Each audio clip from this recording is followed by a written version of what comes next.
Un CRS a été renvoyé aux assises pour y répondre d'un lancer injustifié, je cite, d'une grenade de désencerclement dont l'explosion a causé la perte d'un œil d'un manifestant. Les faits remontent à 2016. Et question au pluriel, fini l'impunité? Est-ce que l'on cherche à faire des exemples? La justice peut-elle se montrer rapide quand elle le souhaite? Le CRS renvoyé aux assises ne va-t-il pas accentuer le malaise au sein des forces de sécurité? Et notre invité Daniel Chaumette, bonjour, secrétaire général du syndicat Unité SGP Police FO. Daniel Chaumette, alors double question, est-ce que c'est la fin de l'impunité ou bien ça renforce le malaise au sein des forces de l'ordre? La fin de l'impunité, de quelle impunité parlons-nous? Je ne suis pas certain qu'il y ait ici d'impunité. Ce qui se passe aujourd'hui est particulièrement alarmant.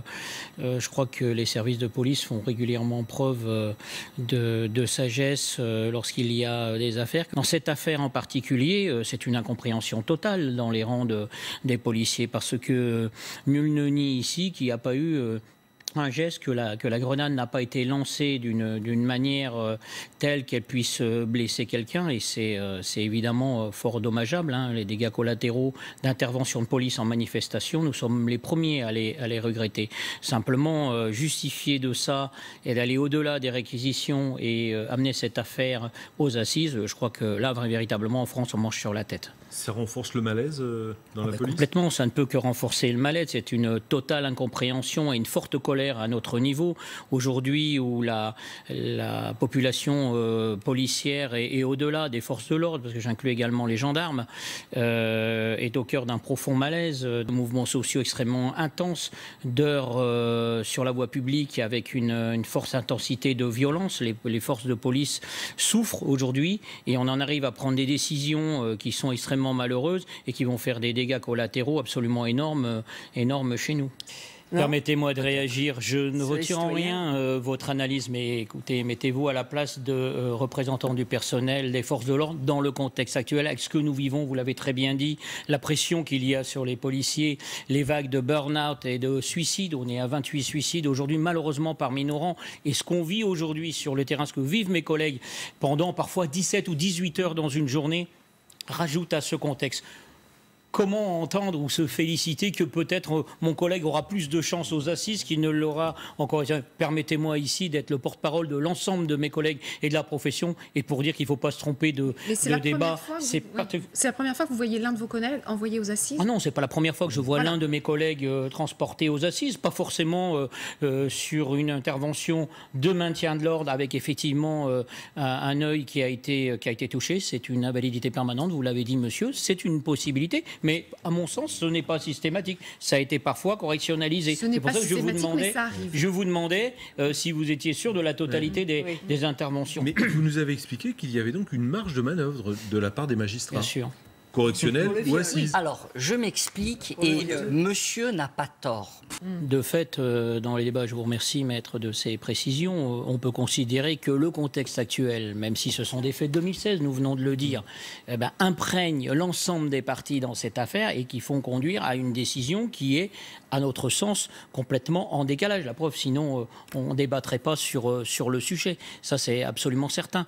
C'est de la responsabilité de l'État. Voir transporter l'un de nos collègues qui agit sous la responsabilité de l'État dans une manifestation extrêmement sensible, extrêmement difficile, de voir se retrouver in persona aux assises est proprement inacceptable. Et je vous le dis, mais c'est absolument certain, ceci aura des conséquences sur les mouvements sociaux à venir. Imaginons si demain l'ensemble des policiers disent écoutez, si à titre personnel nous devons risquer au nom de l'État, parce qu'il faut tenir et la voie publique et les édifices, etc., et faire notre métier, et qu'on doit y répondre à titre personnel, parce que je vous le dis, il y a un moment où il y a des seuils de rupture également. Personne ne dit qu'il n'y a pas erreur dans cette affaire. À défaut, il y a déjà un défaut de formation. Ce collègue était là depuis 15 jours, il n'avait pas effectué la formation adéquate pour utiliser cette grenade. Il faut le dire, ça n'est pas nié, l'avocat l'a dit.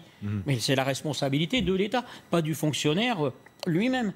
Bon, on a retenu les mots du ministre de l'Intérieur, erreur, dur, exigeant. On vous pousse dans des retranchements. Vous dites quoi, vous? On a le droit à l'erreur, à contextualiser un petit peu? Pas du tout. Je ne dis pas qu'on ait le droit à l'erreur. On revendique le droit à l'erreur. Il est dans le rôle du ministre de l'Intérieur, dans le contexte bien précis de ce qui se passe, d'aller dire que les policiers doivent être absolument irréprochables. Une fois qu'on a dit ça, eh bien, il faut mettre les ingrédients dans cette affaire. Ce sont des dizaines d'heures, 15 heures, 16 heures passées sur la voie publique, agressées tout au long de la journée. Vos images le disent très concrètement. Lorsqu'on prend de l'acide, des boules de pétanque, des bouches d'égout, des trottinettes, etc. sur la figure tout au long de la journée, qu'on court après des manifestants pendant des heures et des heures et des heures et des heures, je vous le dis, sous un uniforme, il y a un homme, il y a une femme.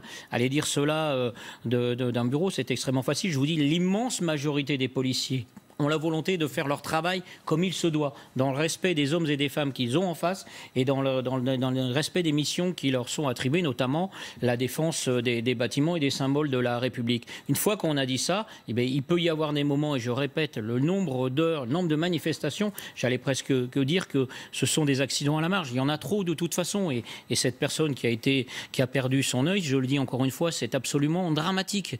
Ce qui est absolument pas acceptable, c'est qu'on renvoie un policier qui a fait son boulot, certainement une erreur au regard notamment de la formation et du lancer de la grenade, l'avocat le reconnaît. Mais pour autant, transporter un policier aux assises dans l'exercice de sa mission sur une affaire comme ça, c'est absolument pas normal et décalé de la réalité. Pas auprès des forces de l'ordre et des syndicats, on a compris. C'est que qui a l'initiative des poursuites judiciaires, des poursuites pénales, c'est le procureur. Et le procureur, il agit sous l'autorité de qui ? Du gouvernement. Il est sous les ordres. Daniel Chaumet de l'IGPN, est en train de bondir là quand même. Oui, je pense que tout n'est pas dit. Vous avez votre opposition, j'ai forcément la mienne qui est à l'opposé parce que j'ai en tête quelques affaires assez remarquables où les choses ont été complètement à l'envers. D'ailleurs, vous reconnaissez vous-même que ce qui se passe aujourd'hui ne fait pas force d'exemple par rapport à votre développement. Ce que je voulais dire aussi, c'est le contexte même des accusations. Lorsqu'on a un manifestant qui est pris en flagrant délit d'agression d'un policier et interpellé par mes collègues ou de dégradation, etc., il est pris en flagrant délit au titre de la personne. Lorsqu'il y a des blessures occasionnées à un manifestant par des mouvements des forces de l'ordre, c'est bien plus complexe, effectivement, de savoir quel policier a agi, dans quel contexte, est-ce que ce qui a été lancé a été dévié, etc., etc. Il y a tout un tas d'arguments et de responsabilités hiérarchiques. Vous l'évoquiez, madame, tout à l'heure. C'est un peu plus compliqué. Donc ceci aussi peut permettre, et vous êtes un homme de droit, à ce que les accusations soient bien ciblées in fine. Je voulais relativiser à ce niveau-là. Simplement, je reviens sur un seul sujet. Les policiers ont un rêve. Ce rêve-là, on ne rentre jamais dans la police véritablement par hasard. C'est d'assurer la sécurité des personnes et des biens, de sauver la veuve et l'orphelin. Et j'insiste en disant que le message qui est envoyé aujourd'hui dans un contexte très particulier, extrêmement difficile aujourd'hui pour des policiers de maintenir la France et la démocratie à l'endroit où elle doit être, et combien de ces affaires sont regardées au plan mondial, je veux juste dire que cette décision de justice qui n'est pas finale. J'entends qu'on verra quelles seront les condamnations qui sortiront ou pas in fine, mais envoie un signal qui est particulièrement préjudiciable à la stabilité. On voit en bandeau s'afficher malaise des policiers. À qui la faute? Il y a un homme qu'on a vu, qu'on a aperçu, on l'a entendu de déclaration, c'est le ministre de l'Intérieur, Christophe Castaner. Dans ce contexte-là, il est aussi omniprésent, avec une relation un peu particulière aussi avec les forces de l'ordre. Il a eu du mal à endosser véritablement son costume de premier flic de France. Il y a eu les événements autour de l'Arc de Triomphe. Il y a eu ses propos je veux être intraitable et aux forces de l'ordre à être irréprochable. On a vu ensuite qu'il s'était un peu rabiboché, qu'il y avait eu une grogne sur les heures supplémentaires, par exemple, sur les moyens dont disposaient les forces de l'ordre. Et puis on a vu aussi un Christophe Castaner très ému lorsqu'il a fallu ouvrir cette cellule d'écoute pour les suicides au sein de la police. Aujourd'hui, vous diriez quoi? Il participe de cette faute? C'est un élément du malaise des policiers, le ministre? Alors, ma position et la position de notre organisation syndicale est très simple. Il ne peut pas tenir un autre discours que de dire que les forces de l'ordre doivent être exemplaires. C'est son job et nous le revendiquons également. Je le dis ici, l'immense majorité des policiers exercent leur mission vraiment dans le respect de l'institution des ordres donnés, mais aussi dans le respect de nos concitoyens. Et regrette les dégâts qu'il peut y avoir et les personnes blessées dans le cadre de maintien qui sont extrêmement difficiles. Je l'ai dit, je n'y reviens pas. Bien évidemment qu'on a un ministre qui est proche de ces policiers. Le problème, il est extrêmement long en matière de conditions de travail de policiers, la baisse des effectifs, il n'en est pas, lui, directement responsable. On remet à niveau les effectifs de police aujourd'hui, mais il faut faire face parallèlement à l'augmentation des effectifs en matière de renseignement pour lutter contre le terrorisme. Il faut faire face effectivement aux effectifs qui sont dédiés à l'immigration également, aux mouvements de rue qui s'enchaînent les uns après les autres. Et aujourd'hui, l'institution police est totalement déshumanisée. On considère trop souvent le policier comme un simple matricule. On a oublié que sous un uniforme, il y a un homme, il y a une femme, avec ses forces et ses faiblesses. Il faut savoir le reconnaître. Et qu'aujourd'hui, on a des pères de famille, des mères de famille qui sont totalement pressés, pressurisés par le travail, qui n'arrivent plus à avoir des week-ends en famille. Et on en arrive à des situations de suicide. C'est absolument catastrophique. Sur un trimestre, 28 policiers. C'est énorme. À la fin de cette année, probablement, on aura un commissariat qui sera réglé virtuellement de la carte, et ça dure depuis des années, et tout ça parce que le policier n'est plus dans cette fameuse époque qui était la famille ou la maison police. Il doit faire face, il est rappelé sans arrêt, 34 millions d'heures supplémentaires. À la hiérarchie pour aller jusqu'au bout. Mais c'est un ensemble de choses, parfois à cause de la hiérarchie qui elle-même est sous pression parce qu'elle doit faire face à la demande, à toutes les manifestations, la vie dans notre pays, et c'est de la responsabilité des policiers. Chacun donne de lui-même, mais je vous l'ai dit tout à l'heure, il y a un seuil de rupture qui est atteint aujourd'hui avec des millions d'heures supplémentaires et des policiers qui sont complètement déconnectés et épuisés, il faut le dire. On remet un peu d'humain, donc pour résumer peut-être votre propos. Votre regard à vous, policier, sur ces chiffres?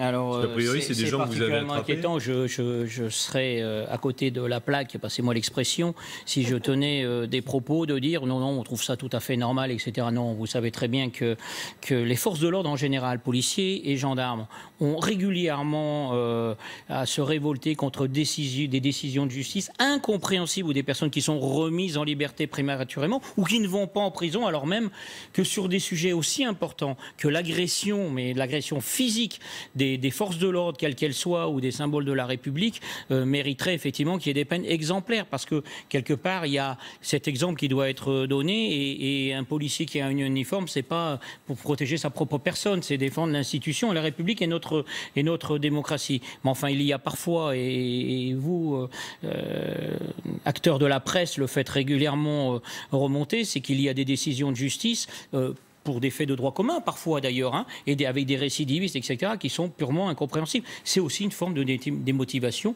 du métier de policier, qui se dit, mais à quoi bon prendre autant de risques? À quoi bon travailler comme ça, alors même qu'on n'est pas suivi qu'une justice qui est parfois, nous semble-t-il, en décalage?